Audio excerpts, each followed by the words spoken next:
El eco de las risas no llegó de golpe. Primero fue un murmullo bajo de Amalia, contenido, como si practicara para sonar cortés, pero con un filo que no podía ocultar. Luego, Daniela soltó una risita, sin levantar la vista de su celular, libre y sin filtro. Por último, Salvador dejó escapar una carcajada profunda, como si hubiera soltado el chiste de la noche. El vino tinto goteaba despacio desde mi cuero cabelludo, trazando un camino por mi sien hasta acumularse en el cuello de mi blusa color crema. El cabernet que había elegido con tanto cuidado para la cena se filtraba en la tela como si fuera sangre en una gasa. Tomé mi servilleta, sin prisa ni drama, y me limpié el rostro en silencio. La mano de Salvador aún descansaba en el tallo de su copa. Ahora medio vacía, miré el charco que se formaba en el mantel. Una mancha oscura extendiéndose cerca del candelabro de plata que había pulido esa mañana. No se disculpó, no se inmutó, solo parecía divertido, como si al fin hubiera jugado mi papel correctamente en el chiste que llevaba años preparando. «No puedo creer que hayas hecho eso», dije en voz baja. Mi voz no tembló. Me sorprendió lo firme que sonó. «Ay, Irene», dijo Salvador, moviendo la cabeza con una falsa ternura. «Querías saber qué era lo gracioso. Esto es lo gracioso. Tú, intentando fingir que entiendes algo de esto». La risita de Daniela se convirtió en una carcajada. «Abuela, tu cara». «Dios mío», Amalia tomó un sorbo de su vino, sus ojos saltando entre nosotros. «Es solo una broma. Mamá, no te lo tomes tan a pecho». Me levanté. Mi silla rasgó el suelo de madera, más fuerte que cualquier otro sonido en la habitación. No hablé, no lloré, solo caminé al armario del pasillo y tomé mi bolso. La blusa se adhería húmeda a mi espalda. Nadie intentó detenerme. Nadie siquiera preguntó a dónde iba. Afuera, la noche era fresca. El aroma a tierra húmeda y rosas marchitas flotaba en el aire. Pasé por el jardín que había cuidado por décadas, ahora en penumbra. Pasé por el buzón donde nuestro apellido, Vargas, aún estaba pintado en letras negras desvaídas. No miré atrás. 10 minutos después, mientras estaba en mi auto tratando de calmar mi respiración, 3 hombres en trajes oscuros cruzaron la reja de mi casa. Los vi caminar con calma hacia la puerta. Salvador la abrió. Confundido, preguntaron por mí. ¿Qué se rompe más silenciosamente que el vidrio, pero deja cortes más profundos? Estacioné a 3 calles de la casa, no porque necesitara distancia, sino porque necesitaba silencio. El interior del auto olía ligeramente a lavanda, un ambientador que compré por impulso hace meses. Miré mis manos en mi regazo. No temblaban. Eso me sorprendió. El vino ya se había secado en el cuello de mi blusa. Rígido y agrio. Sentía su peso húmedo en mi cabello, pero no lo limpié de nuevo. Solo me quedé allí, viendo cómo mi aliento empañaba el parabrisas en pequeñas ráfagas. No sé cuánto tiempo estuve quieta cuando vi movimiento en el retrovisor. Unos faros giraron hacia mi calle. Un sedán negro se acercó lentamente al camino de entrada. Luego otro, y un tercero. Me incliné hacia adelante, observando por el retrovisor lateral 3 autos. 3 hombres bajaron trajes oscuros, movimientos precisos, propósito en su andar. No hablaron entre sí. Solo se dirigieron a la casa como si ya lo hubieran hecho antes. Salvador abrió la puerta un momento después. Su silueta llenó el marco. Encorvado, con una mano en el marco de la puerta, parecía atrapado en medio de algo. Probablemente aún tenía su cerveza en la mano. No dudaron. El primero levantó una carpeta y vi a Salvador entrecerrar los ojos, su boca formando palabras que no pude escuchar. Se hizo a un lado. Despacio, los hombres entraron. La puerta se cerró tras ellos. Apreté los labios y me hundí más en el asiento. Esto no era casualidad. Esa clase de personas no llega sin invitación a la hora de la cena, a menos que haya un motivo. No eran policías, no se movían como vendedores, eran tranquilos, enfocados, y no habían venido por Salvador. Habían preguntado por mí. Lo vi en la forma en que él dudó, en cómo giró la cabeza ligeramente hacia la calle, como esperando que alguien más apareciera detrás de ellos. Intentaba entender algo. Y Salvador nunca intentaba entender las cosas a menos que se sintiera fuera de control. Encendí el motor, pero no me moví. Desde aquí, la casa parecía pequeña, demasiado pequeña para contener todos los años que habíamos metido en ella. Los imaginé ahora en la sala, la misma donde me habían humillado minutos antes, haciendo preguntas que él no sabía responder. ¿Por qué preguntaban por mí? ¿Y por qué Salvador parecía asustado? El teléfono sonó cuando estacioné en el estacionamiento de un supermercado en el pueblo vecino. No respondí de inmediato. Lo vi vibrar en el asiento del copiloto. Salvador, móvil. La pantalla parpadeaba como si esperara obediencia. Lo dejé sonar hasta que se detuvo. Miré por el parabrisas. Las luces fluorescentes zumbaban sobre el estacionamiento. 2 adolescentes discutían junto a una máquina expendedora de refrescos. Por un momento, fingí ser solo otra mujer haciendo mandados, que no había dejado una mesa de cena empapada en vino. El teléfono volvió a sonar. Esta vez lo tomé. Más por curiosidad que por preocupación, Irene dijo Salvador, su voz tensa, no enojada, sino inquieta. «Tienes que regresar, ahora». No respondí. «Hay 3 hombres aquí, abogados. Parece... Dijeron tu nombre completo. Dijeron que tú eres la dueña de la casa». Esperé. Dejé que el silencio se extendiera lo suficiente como para que pareciera una respuesta. «Están revisando documentos, Irene. Archivos antiguos. Hablaron de una escritura. Algo sobre la herencia de tus padres». Hizo una pausa. «Dicen que la casa siempre ha estado a tu nombre». Seguí sin decir nada. Les dije que era un error, que tal vez fue un descuido administrativo o una formalidad legal, que quizás estabas como cofirmante al principio y... «Preguntaron por mí por mi nombre», interrumpí. Mi voz tranquila. «Sí, nombre completo. Irene Luz Vargas. Incluso mencionaron tu apellido de soltera. Torres». Ni siquiera recordaba que... Se detuvo. «¿Qué está pasando?», ajusté la rejilla del aire, dejándolo zumbar mientras pensaba. «Dicen que no tengo propiedad», continuó. «Más bajo ahora, que solo he estado pagando en tu propiedad». La idea lo hacía sonar como un extraño en su propia casa. Tal vez por eso llamó. No porque me necesitara, sino porque de repente sintió lo que yo había sentido por años. «¿Dónde estás?», preguntó. Su tono cortante, casi suplicante. Colgué. Mi mano estaba firme. Puse el teléfono boca abajo y tomé la servilleta de papel que había sacado de la guantera antes. La presioné suavemente en mi cuello, donde el vino había comenzado a secarse y a tensar mi piel. Me quedé allí, con el motor zumbando en el aire fresco de la noche.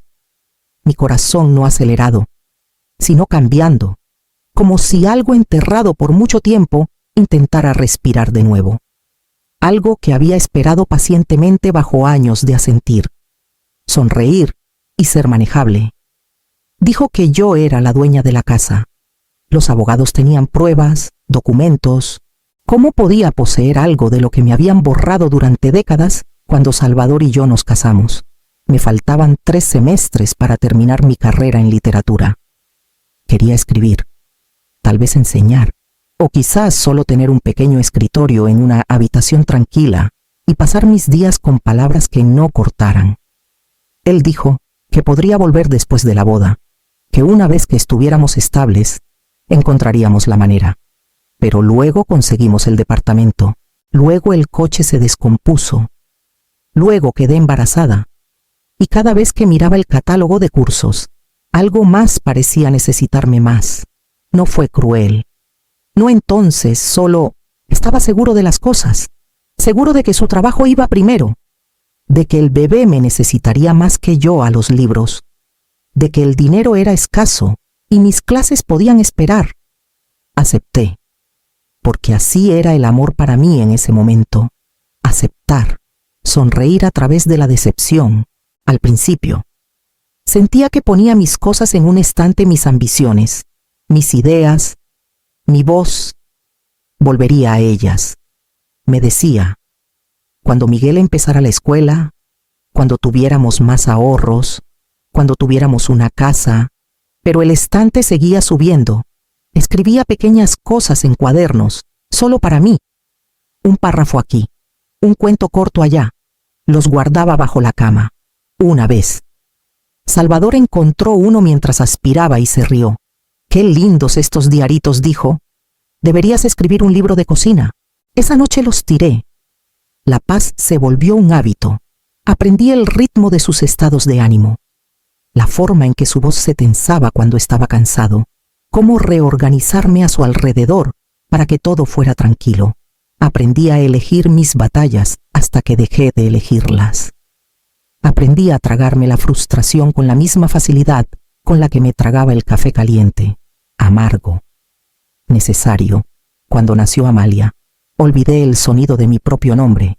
Me convertí en mamá, luego en la madre de Miguel, luego en la señora Vargas, en las cenas.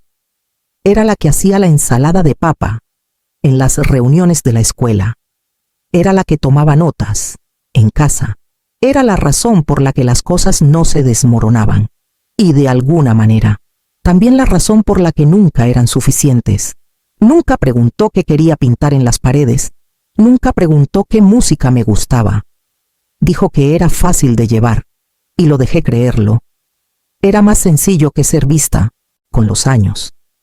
Dejé de mirarme en los espejos, no porque odiara lo que veía, sino porque nadie más lo miraba. Mi reflejo se volvió como los muebles útil, esperado, invisible. Estaba sentada en el estacionamiento del supermercado, trazando con mis dedos la costura del volante. 43 años. No de violencia, no de crueldad, solo de borrado. Un deshacerse lento y silencioso de mí misma. El tipo de cosa que es difícil de señalar, porque nunca sangra, nunca deja moretones, solo se desvanece.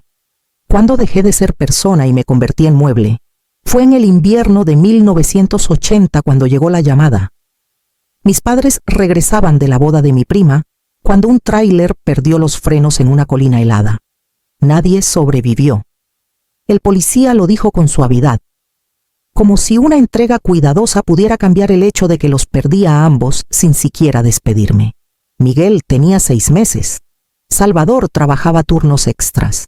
Buscando un ascenso, yo aún estaba aprendiendo a funcionar con 3 horas de sueño y a calmar a un niño que no paraba de llorar, a menos que lo tuviera contra mi pecho. Los días después del funeral se desdibujaron. Recuerdo abrigos oscuros, cazuelas de la iglesia, alguien del banco entregándome una carpeta que apenas toqué. El abogado. ¿Cuál era su nombre? Dijo que mis padres me habían dejado todo. Su casa en Querétaro. Algo de dinero de la venta de su pequeña tienda de antigüedades. No era una fortuna, pero era suficiente para cambiar nuestras vidas. Salvador tomó la carpeta de mis manos. No necesitas lidiar con esto ahora, dijo. Yo me encargo del papeleo. Tú descansa. Lo dejé. Estaba ahogada en el duelo y los pañales. La idea de leer lenguaje legal parecía imposible. Él dijo que vendería la casa de Querétaro y usaría el dinero para ayudarnos a empezar de nuevo. Compremos un hogar de verdad, me dijo, para Miguel, para nuestro futuro. Encontramos la casa un mes después. 3 recámaras, un pequeño patio delantero, un garaje que Salvador dijo que sería perfecto para proyectos. No recuerdo haber firmado los papeles de cierre. No recuerdo haber visto la escritura. Solo recuerdo estar sentada en una esquina de una oficina demasiado iluminada, mientras Salvador hablaba con el agente como si lo hubiera hecho 1000 veces, cuando alguien me dio una pluma. Firmé donde señaló. Nunca pregunté a nombre de quién estaban los documentos. Con los años, cuando la gente preguntaba cómo compramos la casa, Salvador siempre decía, me partí el lomo trabajando. Tuvimos suerte con el momento. Nunca lo corregí. Era más fácil así, más tranquilo. Lo dejé llevarse el crédito. Me dije que no importaba. Pero ahora, sentada en el silencio del auto. Lo recordé. La casa de Querétaro, la cuenta de ahorros de la tienda, la forma en que Salvador insistió en manejar todo. Recordé el sobre con mi apellido de soltera. Recordé las llaves de la casa que nunca volví a ver. ¿Se cerró alguna vez el fideicomiso? ¿Se convirtió en algo más? Escondido en papeles que nunca me dejaron leer. No olvidé porque fuera débil. Olvidé porque el duelo me vació y Salvador llenó el espacio antes de que pudiera volver a crecer. Y ahora los abogados decían mi nombre completo, Irene Luz Torres Vargas. No solo la esposa de alguien, no solo la madre de alguien, alguien con una firma, un derecho. Tal vez la casa no era de él después de todo. Tal vez nunca lo fue. Y si el duelo no fue lo que me hizo olvidar, sino lo que usaron para hacerme olvidar cuando regresé. La casa estaba en silencio. La puerta principal estaba entreabierta, como si Salvador no estuviera seguro de si dejar salir la noche o dejar entrar la verdad. Entré sin tocar. Él paseaba por la sala, el cabello desordenado, la camisa fuera del pantalón. Los hombres de traje estaban sentados en el sofá, con papeles esparcidos sobre la mesa de centro que yo misma había restaurado hace 20 años. Ninguno pareció sorprendido de verme. Señora Vargas, dijo el mayor, poniéndose de pie. Soy Jonatán Morales. Estos son el señor Ramírez y el señor Gómez. Hemos intentado contactarla durante semanas. Salvador resopló. Nunca revisa el buzón de voz. Se los dije. Morales lo ignoró. Somos de Morales, Estrella y Asociados. Nuestra firma manejó la venta original de esta casa en 1980. También gestionamos el fideicomiso de la familia Torres. Establecido tras la muerte de sus padres, dijo el nombre como si no hubiera estado guardado en un cajón por 43 años. Como si no hubiera desaparecido en el momento en que Salvador tomó la carpeta y dijo, no te preocupes, yo me encargo. Asentí lentamente. Dijeron que intentaron contactarme. ¿Por qué ahora? Porque alguien miró brevemente a Salvador, inició un proceso para refinanciar y transferir la propiedad. Nuestra firma está obligada legalmente a notificar al titular legítimo de la escritura de cualquier intento de este tipo. Salvador se tensó. No intentaba quitarle nada. Solo, Miguel ha tenido un año difícil. Pensamos. Tú pensaste, dije suavemente, que no haría preguntas. Como siempre, el señor Ramírez sacó un documento de su carpeta y lo deslizó hacia mí.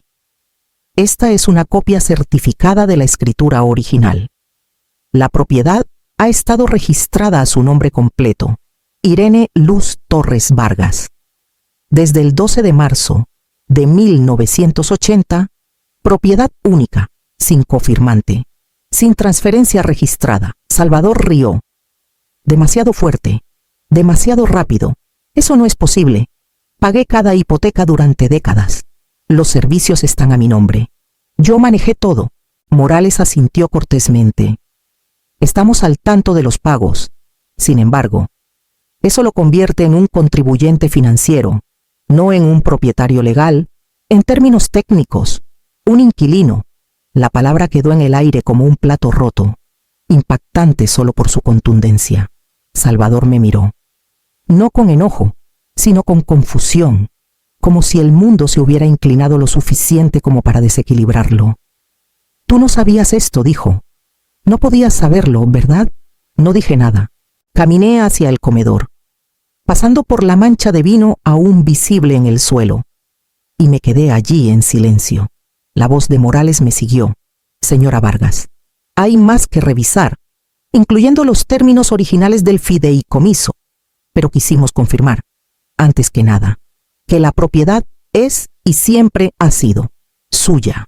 Pasé mis dedos suavemente por el respaldo de una de las sillas, las que Salvador siempre decía que eran demasiado delicadas para usarlas de verdad. Se equivocaba. ¿Qué pasa cuando un invitado se da cuenta de que siempre ha sido el dueño? Nos sentamos en un círculo que parecía más un tribunal que una sala. El aire había cambiado, quieto y pesado, como si hubiera estado conteniendo la respiración durante décadas. Salvador no se sentó. Merodeaba cerca de la chimenea, brazos cruzados, pies plantados como si el hogar colapsaría sin su peso. Jonatán Morales abrió un sobre de manila desgastado.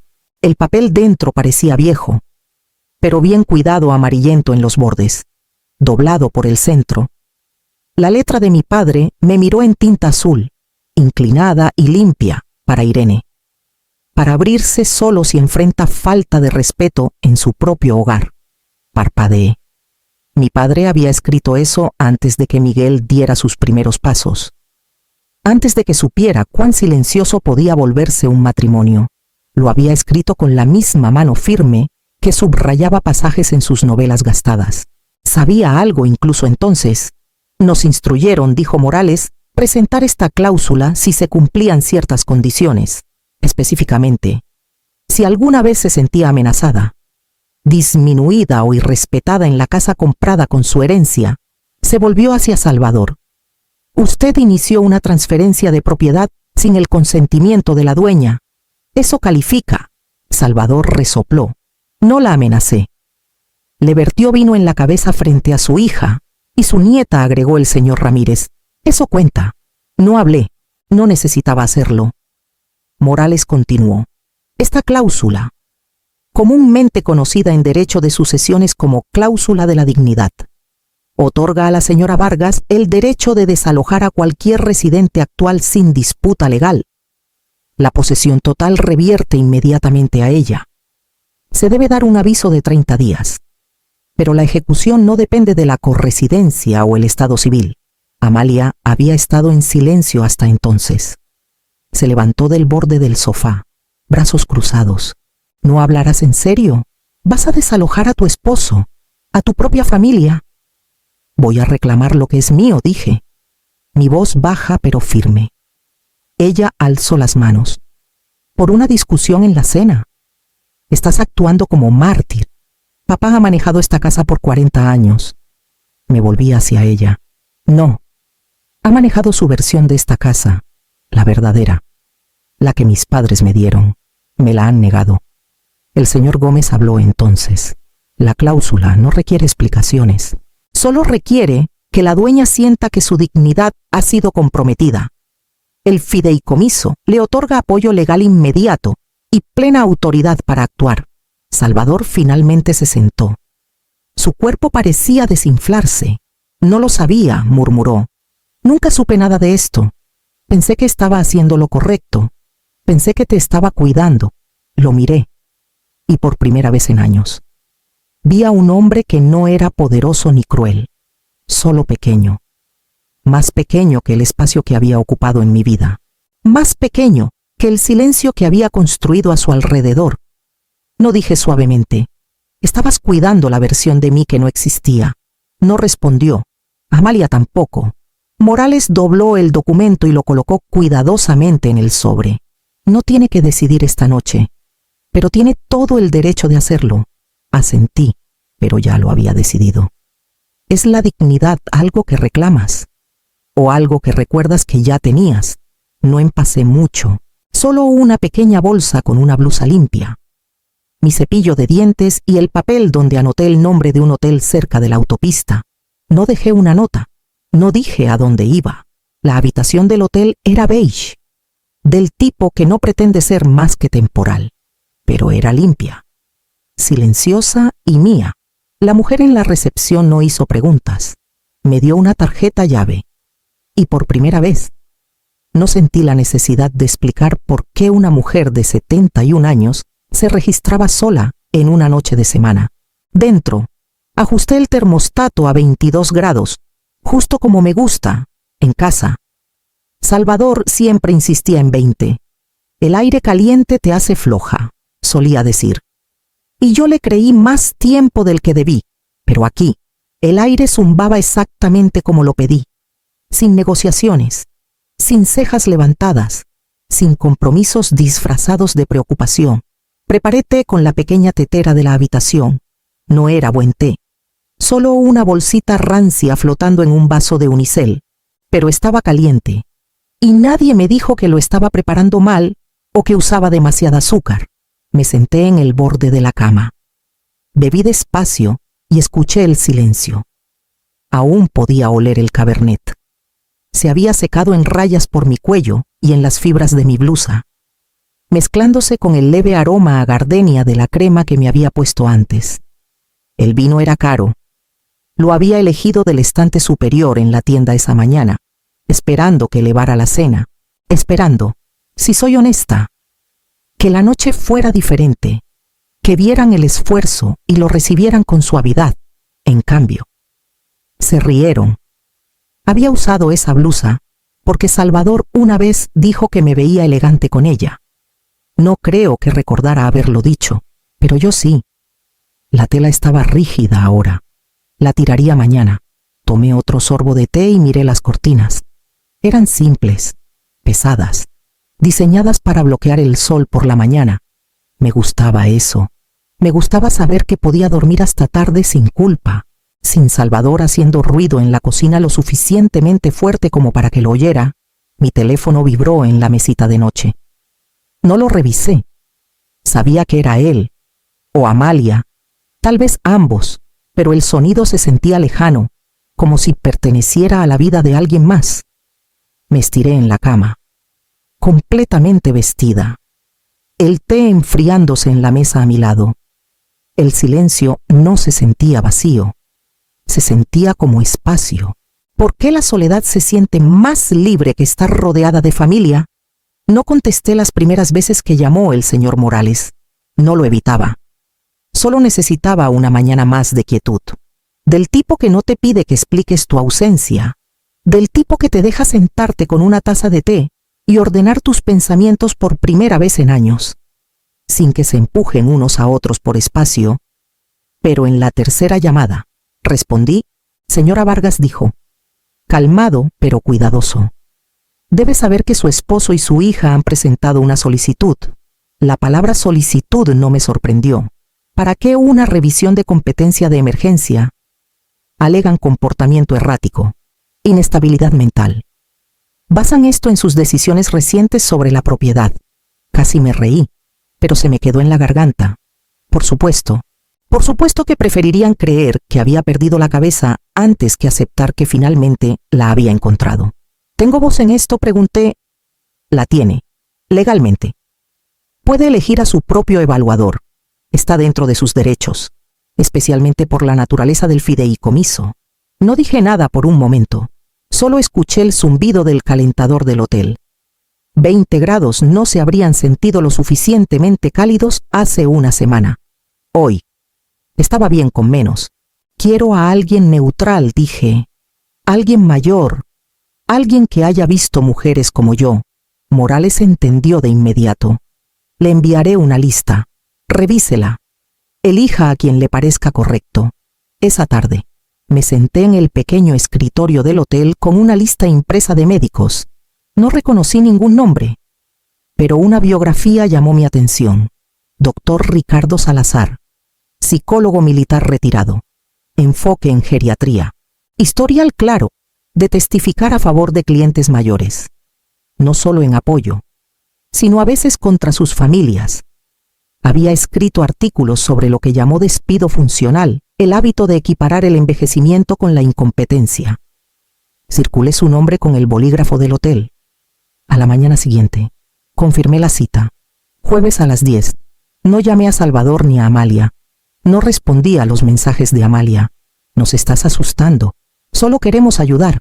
Estamos preocupados por ti. Los mensajes estaban vestidos de preocupación, pero cosidos con miedo, no por mí, por lo que podría quitarles. Lo veía claramente ahora. Salvador nunca tuvo miedo de que estuviera confundida. Tenía miedo de que estuviera clara. Pasó años diciéndole a la gente que yo prefería no lidiar con dinero, que los papeles me abrumaban, que era chapada a la antigua de una manera dulce, y yo sonreí. Dejé que lo dijera, porque corregirlo significaba tensión, y la tensión significaba silencio, y el silencio era demasiado ruidoso en una casa que ya no sentía mía. Ahora el silencio era mío, y finalmente lo estaba escuchando. Cuando llamé a Morales para confirmar la elección del evaluador, no preguntó por qué, Solo dijo: me encargaré del papeleo. Lo agradecí. Hubo un momento, después de colgar, cuando mis manos temblaron ligeramente, no de miedo, sino de anticipación. Por primera vez, quería que alguien me examinara, quería que alguien me preguntara, porque sabía, finalmente, que tenía respuestas.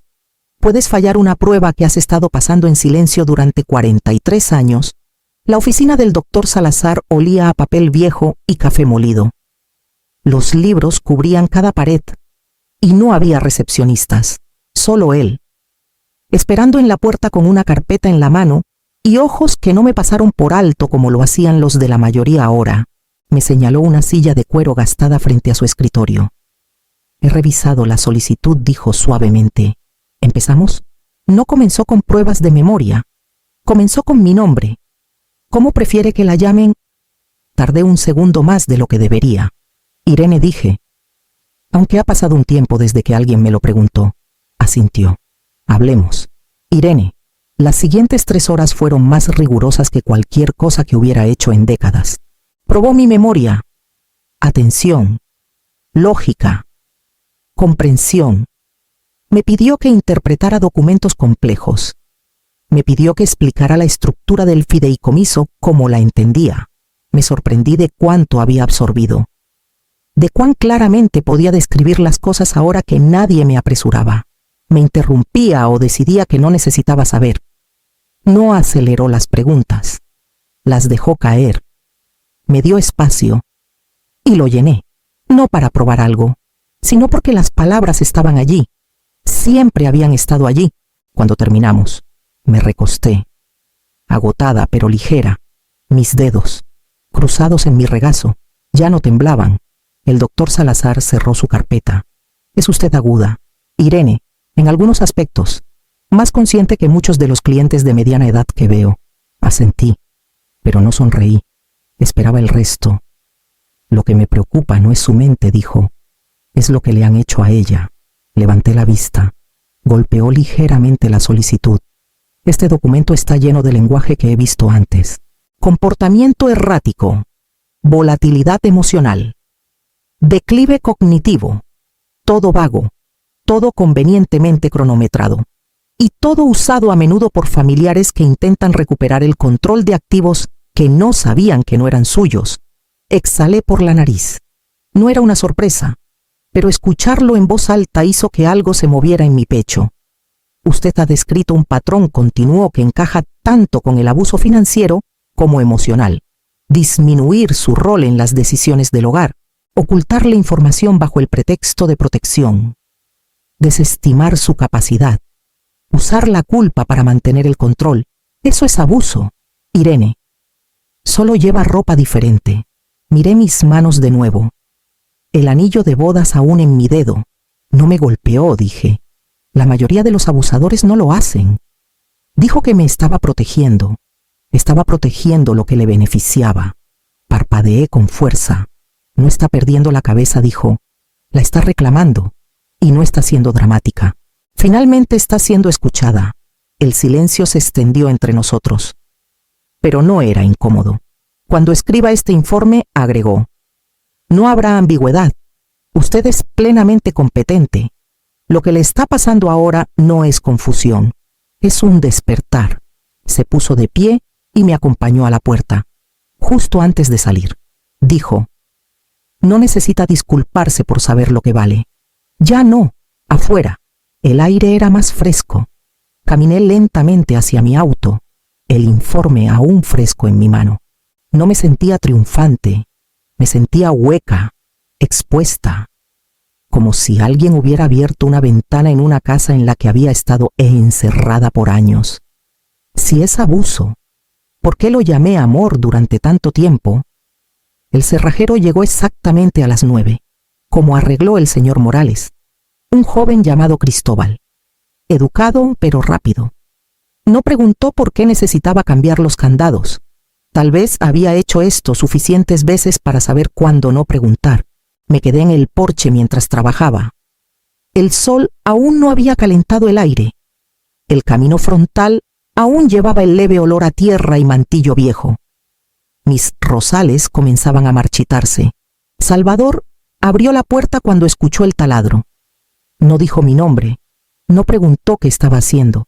Solo se quedó allí, descalzo, brazos cruzados, la misma bata vieja colgando de sus hombros como un disfraz que no había superado. No lo miré, no directamente. Observé a Cristóbal desenroscar el último tornillo y deslizar el nuevo candado en su lugar. Limpio, sin marcas, nuevo. ¿De verdad estás haciendo esto?, dijo Salvador finalmente. Asentí una vez. Eso era todo lo que iba a obtener. He vivido aquí por 43 años. También yo dije suavemente. Rió por lo bajo, pero no había diversión en ello. Piensas que me estás castigando, pero solo estás quemando todo. Y Amalia y Daniela. Lo miré entonces. Realmente lo miré. Su rostro había cambiado, no envejecido. Eso lo había hecho hace tiempo, sino vaciado. No por culpa, por pánico. Me había confundido con el fondo por tanto tiempo que ahora, viéndome pasar al primer plano, no sabía qué hacer con el silencio que dejaba atrás. No estoy quemando nada, dije. Solo estoy desbloqueando las partes que siempre fueron mías. Cristóbal me entregó las nuevas llaves. Dio un asentimiento cortés y se fue sin alboroto. Salvador no se movió de la puerta. No voy a pelear contigo, dijo. Si eso es lo que esperas. No espero nada, respondí. He dejado de esperar donde tú estás involucrado. Abrí la puerta principal. Di un paso dentro y puse las llaves en la mesa lateral de la entrada. Luego me di la vuelta y salí de nuevo. Volveré pronto, dije. No estés aquí cuando lo haga. No alcé la voz. No azoté la puerta. Solo la cerré, lentamente, hasta que el pestillo encajó, y luego la aseguré. Cuando la puerta se cierra, ¿qué más deja fuera para siempre? La primera habitación que quise cambiar fue la de huéspedes, la que Salvador siempre llamó la sobrante. Solía imaginarla como una oficina, tal vez un espacio para leer, pero se había convertido en un trastero para cosas que nadie quería tirar. Cajas con juguetes viejos de Daniela, marcos que nunca colgamos, sábanas que olían ligeramente a naftalina y a otra década. Empecé ahí porque se sentía lo menos sentimental, como una página en blanco, polvorienta pero esperando, en la tienda de pintura. Recorrí los pasillos más tiempo del necesario. Las muestras de colores cubrían las paredes como decisiones que no sabía que podía tomar durante años. Me habían dicho que lo neutro era lo mejor. Limpio, clásico, fácil de vender. Solía decir Salvador mientras vetaba cualquier cosa más cálida que un beige. Elegí 4 colores, un amarillo suave para la cocina, el color del sol de la mañana, un verde profundo para la recámara, algo como el tono de la hiedra que crecía en la cerca trasera antes de que él la cortara, azul para la sala, no pálido, sino oscuro como el océano, y para la habitación de huéspedes, la primera que reclamaría. Elegí un ciruela intenso, audaz, sin disculpas, sin esperar a mezclarse. La mujer detrás del mostrador sonrió mientras registraba mi pedido. ¿Gran proyecto?, preguntó. Sí, dije. Uno que llevaba mucho tiempo esperando. Manejé a casa con las latas en la cajuela y las ventanas abiertas. El olor a pintura, fuerte y sintético, era extrañamente reconfortante.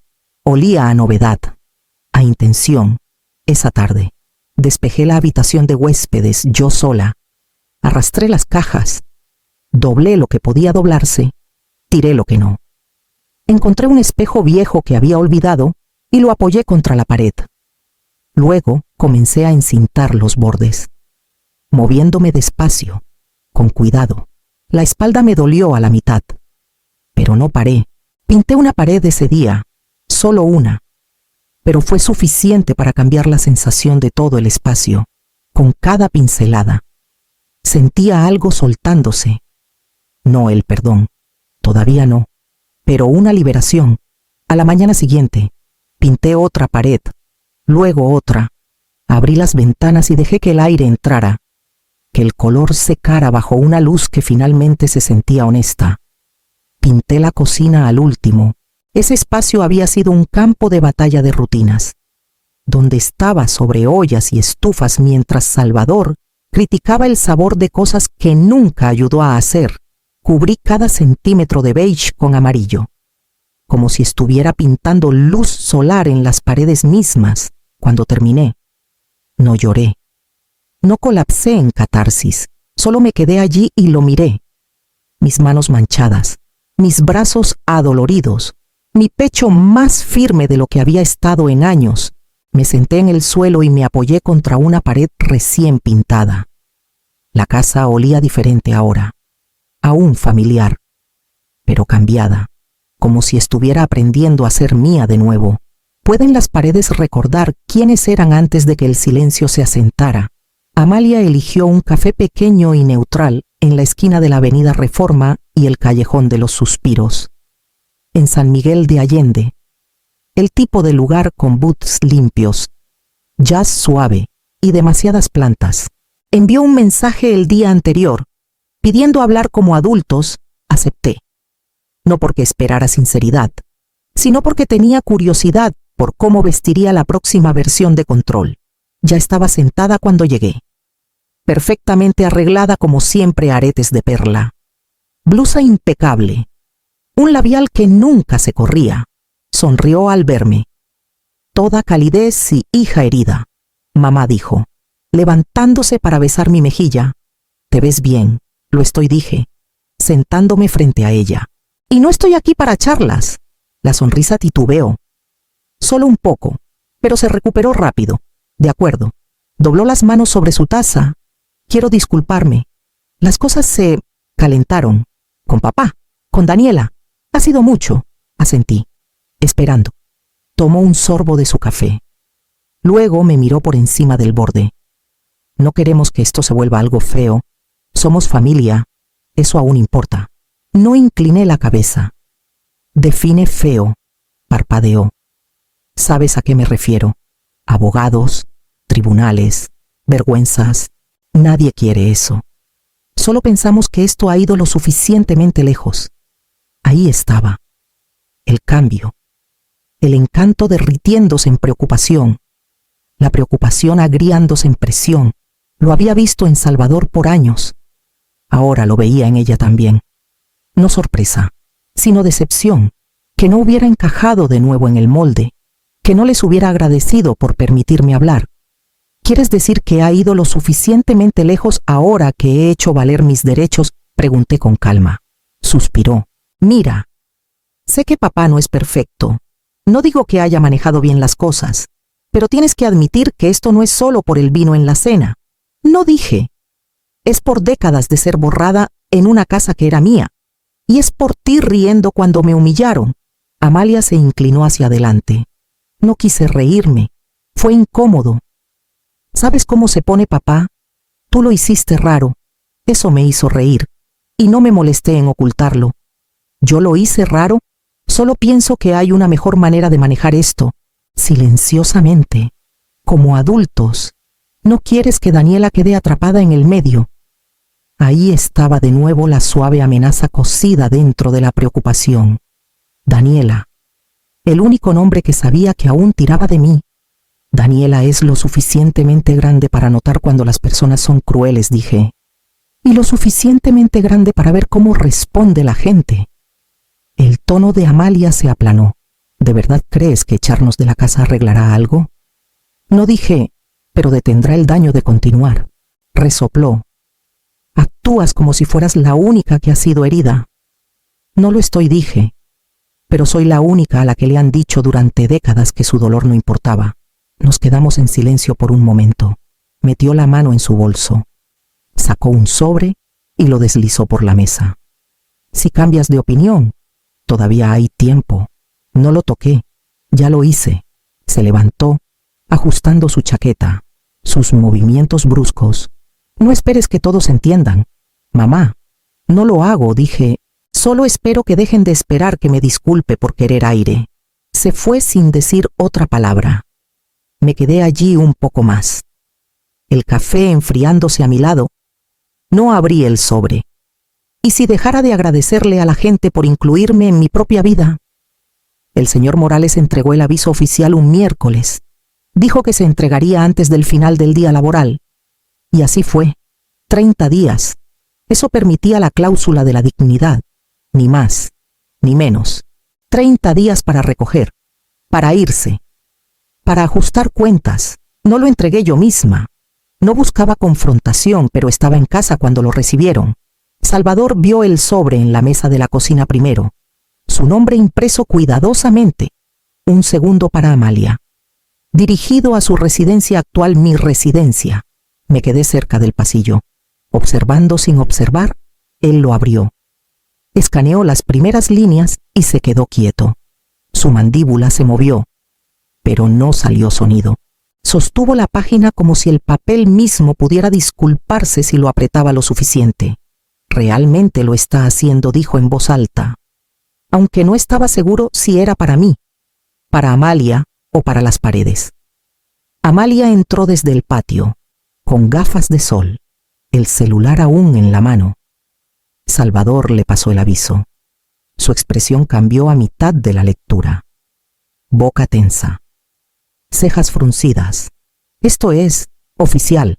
Es de un despacho de abogados, murmuró él. Claro que es oficial. Daniela entró unos minutos después, con audífonos puestos, un calcetín a medio poner. No lo notó de inmediato. Solo tomó una barra de granola del armario como si fuera cualquier otra tarde. Entonces, Amalia dijo su nombre. Daniela, tal vez tengamos que empezar a buscar rentas. Daniela se congeló. ¿Qué por qué Amalia le dio la carta? Daniela no la tomó. Solo me miró a mí. Y por primera vez en mucho tiempo. No miró a través de mí. ¿Me miró? No dije nada. No necesitaba hacerlo. No entiendo, dijo. Nos estás echando, no me inmuté. No suavicé. Encontré sus ojos y los sostuve allí. Pensé que esta era tu casa. Agregó suavemente. A su madre. Amalia no respondió. Salvador se hundió en la silla más cercana, como si el aviso le hubiera quitado algo, como si el peso de este hubiera ido directo a sus huesos. Pagué las cuentas, dijo de nuevo. La voz más baja esta vez. Hice todo por esta casa. Quise decir yo también, pero no lo hice. Dejé que el papel hablara por mí ahora. Tenía más peso que mi voz nunca tuvo. No discutieron, no gritaron, solo silencio. Regresé a mi habitación y cerré la puerta detrás de mí. ¿Qué pesa más 40 años de silencio o una carta firmada? Llegó un domingo por la tarde, sin avisar. El toque en la puerta fue vacilante, 3 golpes suaves y una larga pausa. Abrí lentamente, esperando a medias a Salvador o Amalia con otro sobre o súplica. Pero era Daniela. Estaba allí, manos en los bolsillos de su chamarra, hombros tensos, sin audífonos esta vez, sin pantalla, solo ella, 15 años, pero de repente, luciendo más joven. Hola, dijo. Hola, respondí. ¿Estás bien? Asintió, pero no dijo nada más por un momento. Luego, ¿puedo pasar? Me hice a un lado y la dejé pasar. Miró alrededor lentamente, como si esperara que todo fuera igual. Pero los cambios eran visibles ahora, colores en las paredes, cojines nuevos en el sofá, una lámpara que no había visto antes. Se detuvo frente a la puerta de la habitación de huéspedes, que estaba entreabierta, mostrando las paredes color ciruela dentro. No sabía que esta habitación podía verse así, dijo en voz baja. Siempre pudo, respondí. Solo que nadie le pidió que lo fuera. No se sentó, solo siguió caminando lentamente por la sala, sus ojos posándose en los pequeños detalles. La foto enmarcada de mis padres que finalmente saqué del almacén. Las tazas de té ordenadas cuidadosamente en un estante que Salvador siempre decía que estaba demasiado lleno para mostrar cosas. ¿Hiciste todo esto tú sola?, preguntó. Sí. Se volvió hacia mí entonces, y su voz bajó. ¿Por qué nunca me dijiste que la casa era tuya? Estudié su rostro, la agudeza suavizada por la incertidumbre. Porque lo olvidé, dije. Su ceño se frunció. No legalmente, agregué, pero emocionalmente. Cuando la gente te ignora lo suficiente. Empiezas a creer que no eres parte de la historia, asintió lentamente, procesándolo como un idioma nuevo. Nos movimos a la cocina. Las paredes amarillas suaves, brillando con el sol de la tarde. Se sentó en la mesa esta vez, y preparé té sin preguntar su preferencia. Tomamos en silencio por un rato. Luego me miró de nuevo. Realmente miró. Mamá dice que estás enojada. No estoy enojada, dije. Estoy harta. Daniela no habló por un largo rato después de eso. Miró el té en su taza como si pudiera decirle algo. Siempre estabas callada, dijo finalmente. Pensé que eso era lo que significaba ser mamá. Asentí. Eso es lo que dejé que significara. Creo que ahora entiendo. ¿Por qué te fuiste de la cena esa noche? ¿Por qué no gritaste? Incliné la cabeza. ¿Por qué? Porque no necesitabas hacerlo. Se levantó, sus manos rodeando la taza antes de colocarla suavemente en el fregadero. Perdón por haberme reído, dijo. No sabía qué más hacer. Lo sé, susurré. Se detuvo en la puerta, los dedos en el picaporte. ¿Puedo volver alguna vez? Asentí. Cuando quieras. Dio una pequeña sonrisa. Luego se fue, dejando que la puerta se cerrara con un clic. ¿Puede una niña heredar fuerza si solo ha visto supervivencia? Llegó justo antes del atardecer, cuando las sombras se extienden largas por el césped y el silencio se asienta sobre la calle como una pregunta que nadie quiere responder. Vi su auto acercarse, lento y familiar. Por un momento, mi pecho se apretó como siempre lo hacía cuando llegaba tarde a casa, preparándome para cualquier humor que trajera por la puerta. Pero esta vez tuvo que tocar. No respondí de inmediato. Lo dejé esperar. Dejé que el aire entre nosotros reconociera el cambio. Cuando abrí la puerta, parecía más pequeño de lo que recordaba. O tal vez era que ya no estaba parada bajo él. Irene dijo, ¿puedo entrar? Asentí una vez y me hice a un lado. Caminó lentamente, deteniéndose cuando vio las paredes verdes en el pasillo, las pequeñas citas enmarcadas que había colgado, de las que alguna vez se habría burlado. «¿Has estado ocupada?», dijo. «Sip». Nos movimos a la sala. No se sentó hasta que lo hice. Eso era nuevo. «No vine a pelear», empezó. «No esperaba que lo hicieras», respondí. Tomó aire. He estado pensando en esa noche, y en todo desde entonces. Esperé. Vertí el vino porque estaba enojado, dijo. «No contigo, conmigo mismo», por cómo se sentía la habitación, como si ya no tuviera el control. Me quedé en silencio. Frotó sus manos. Pensé que te estaba protegiendo. Todos estos años, del estrés, de las responsabilidades. Manejé las finanzas para que no tuvieras que hacerlo. Tomé las decisiones para que pudieras descansar. Lo miré entonces. Realmente lo miré, quieres decir. Para que desapareciera silenciosamente. Se estremeció. No es lo que quise decir, pero es lo que pasó. No discutió. No recuerdo la última vez que me preguntaste cómo me sentía, continué. O si estaba de acuerdo. Lo llamaste amor, salvador, pero se sentía mucho más como ser manejada. Se inclinó hacia adelante, codos en las rodillas. Nunca quise lastimarte. Lo creo, dije. Pero lo hiciste. Asintió lentamente, los ojos vidriosos. Amalia está batallando. Está enojada, pero creo que también tiene miedo. No soy responsable de su miedo. Ella piensa que la odias. No lo hago, dije. Pero no me disculparé por dejar de achicarme para que ella se sienta más grande. Salvador miró al suelo. Luego a mí. ¿Me odias? Dejé que la pregunta se asentara. No dije al fin. Pero no te extraño. Su rostro se arrugó por un segundo, lo suficiente para notarlo. Luego se enderezó de nuevo. Perdí algo bueno, dijo. No corregí. Descuidaste algo bueno. Y dejó de esperar. Se levantó lentamente. Ojalá te hubiera visto más claro. Ojalá te hubiera obligado a mirar en la puerta. Se detuvo. La mano en el marco. Hay algo que pueda hacer. Puedes irte, dije suavemente, y no regresar solo porque es más tranquilo sin mí. Asintió una vez. se fue sin pedir más, y me quedé en la quietud que él solía llenar, dándome cuenta de que no estaba quieta en absoluto. ¿Es el arrepentimiento todavía amor? ¿O solo miedo vestido con palabras más suaves? Amalia eligió el restaurante esta vez, elegante, pulido, caro, un lugar donde todo tintinea y susurra, y nadie alza la voz. Me saludó con una sonrisa tensa, ya sentada, una botella de vino respirando entre nosotras. No la toqué. Pasamos los aperitivos con charlas superficiales, la escuela de Daniela, el clima, una conocida mutua que se mudaba a Cancún. Luego, en el primer bocado de su platillo principal, dejó el tenedor con intención. Quiero hablar de papá. Asentí.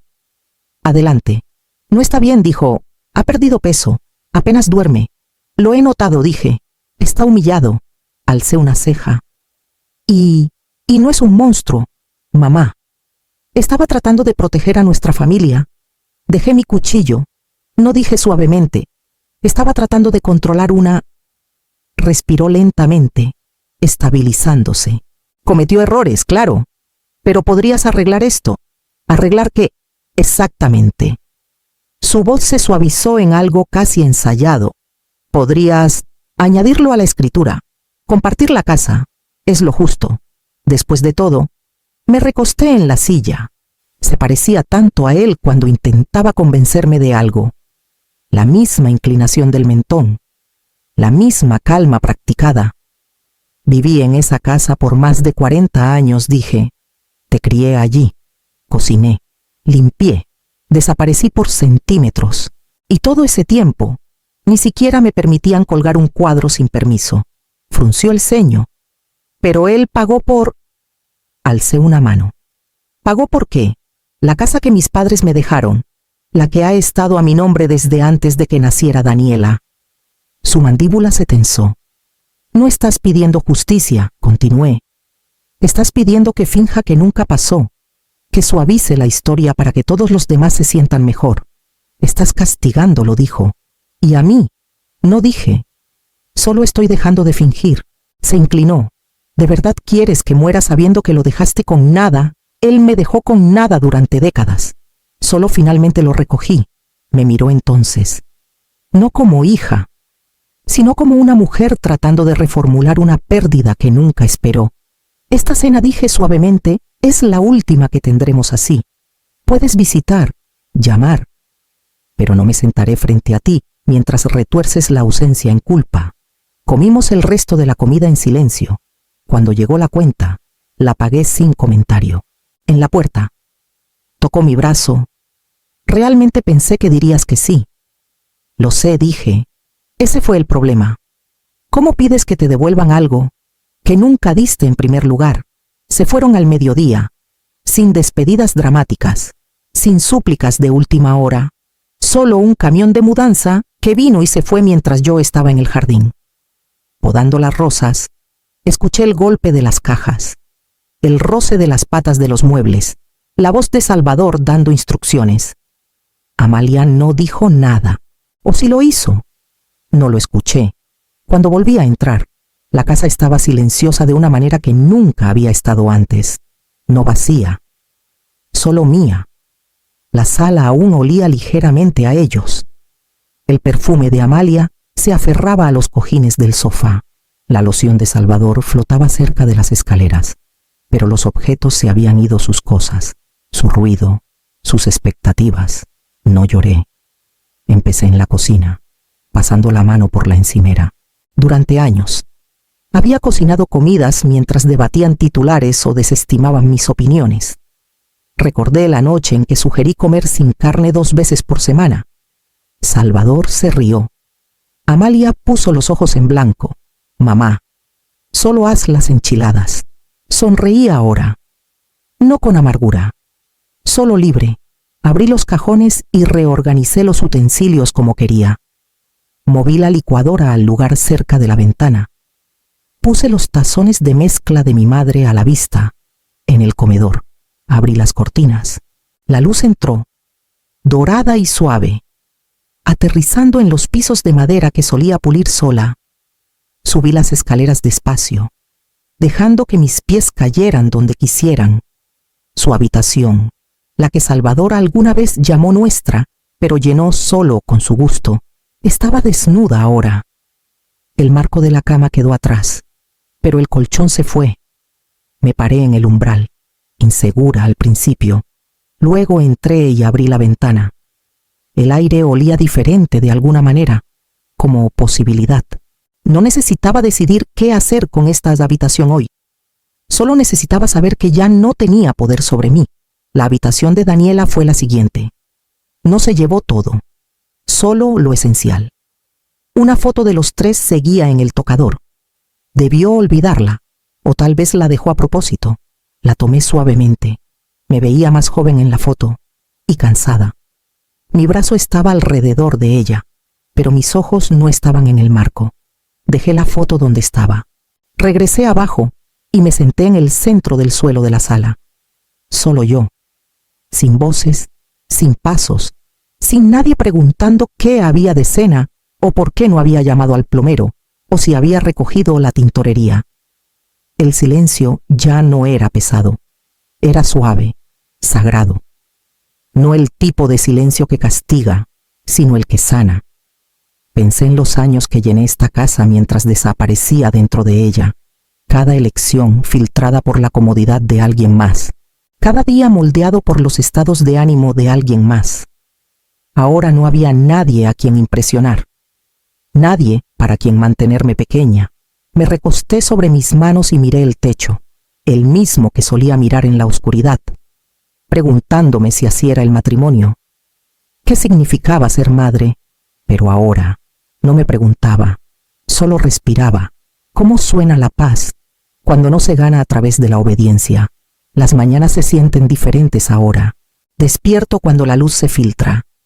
No con un despertador o una voz preguntando si he visto el control remoto. Me siento en el borde de la cama y me estiro, como lo hacía antes de que naciera Daniela.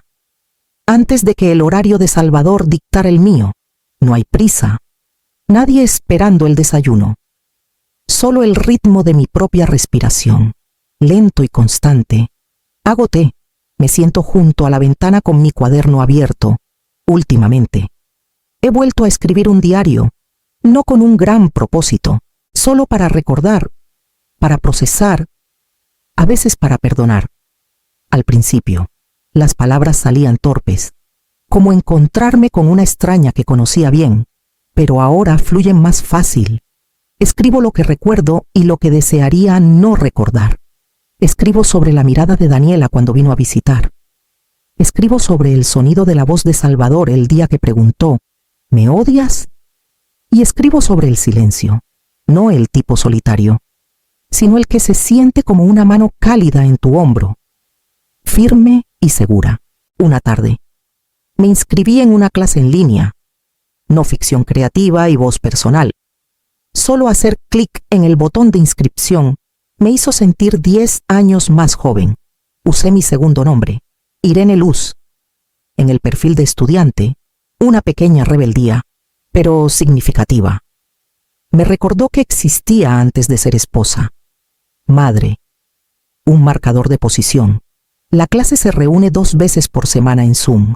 Escucho más de lo que hablo, pero cuando hablo, es mi propia voz la que escucho, no un eco de la versión de alguien más de mí. Entre clases y escribir. Pinto. Había olvidado cuánto amaba el color, cuánto extrañaba crear algo sin que me dijeran que no era práctico. El comedor se ha convertido en mi pequeño estudio. La misma habitación donde Salvador alguna vez se quejó del desorden ahora tiene lienzos apoyados contra las paredes, pinceles remojándose en frascos, tubos de pintura que manchan mis dedos sin importar qué tan cuidadosa sea. Pinté mi primera pieza en años el jueves pasado. Remolinos amarillos, azules profundos, una raya carmesí atravesando el centro. No lo planeé, pero cuando retrocedí, parecía una mujer saliendo de una tormenta con la cabeza en alto. No le puse nombre, no necesitaba hacerlo. Cada día termina como comienza, tranquilo, honesto. Enciendo una vela. Leo unas páginas de una novela que elegí yo misma. Me dejo estar llena, no útil, no necesitada, solo llena. No estoy reconstruyendo mi antigua vida. No estoy probando nada a nadie. Solo estoy comenzando. Es demasiado tarde para convertirme en quien siempre debí ser. El porche aún está fresco cuando salgo. El café calentando mis manos y el aire entre ellas. Es lo suficientemente temprano como para que el mundo no haya despertado del todo, pero lo suficientemente tarde como para que ya no sienta que estoy robando la quietud. Es mía ahora, ganada, guardada. El sol brilla abajo por el césped, toca los bordes de los arriates que replanté la semana pasada. Caléndulas, lavanda, césped suave en lugar de setos puntiagudos, nada extravagante. Solo cosas que no piden más de lo que dan. Me siento en la mecedora que Salvador alguna vez dijo que era una pérdida de dinero. La conservé de todos modos. El vapor se eleva de mi taza y lo respiro. Mi teléfono vibra contra la mesa a mi lado. Es Daniela. Dudo, solo por un segundo. Luego respondo. Hola, abuela. Su voz es más suave de lo que recuerdo. Menos performativa. No pide nada. No se disculpa, tampoco, pero de alguna manera. Eso está bien. Vi tu pintura en tu perfil de estudiante, dice, la de los colores de tormenta. Sonrío. No sabía que era visible. Es hermosa, dice. No decimos mucho después de eso. Unas pocas frases más sobre sus clases. Una promesa suave de visitar. Sin forzar esta vez. Luego se despide. Y dejo el teléfono sin sentirme vacía. Dentro. La casa huele ligeramente a limón y papel fresco. El pequeño florero en la mesa de la cocina tiene 3 margaritas blancas. Abro mi laptop y entro a la página del curso. La tarea de la semana está publicada. Describe un momento en el que te diste cuenta de que ya no eras quien solías ser. Miro el cursor parpadeante por un momento. Luego empiezo a escribir. Las palabras vienen despacio, no porque esté insegura, sino porque quiero saborear cada una. No hay prisa, no hay un plazo demasiado afilado, ni voces detrás de mí esperando su turno para hablar. Cuando me detengo, es solo para tomar el resto de mi café y mirar hacia la luz que se derrama por el porche. Ahora es más brillante, abriéndose paso hacia esquinas que solían estar ocultas. Ya no necesito ser necesitada, solo necesito ser. ¿Qué haré con una vida que finalmente es mía?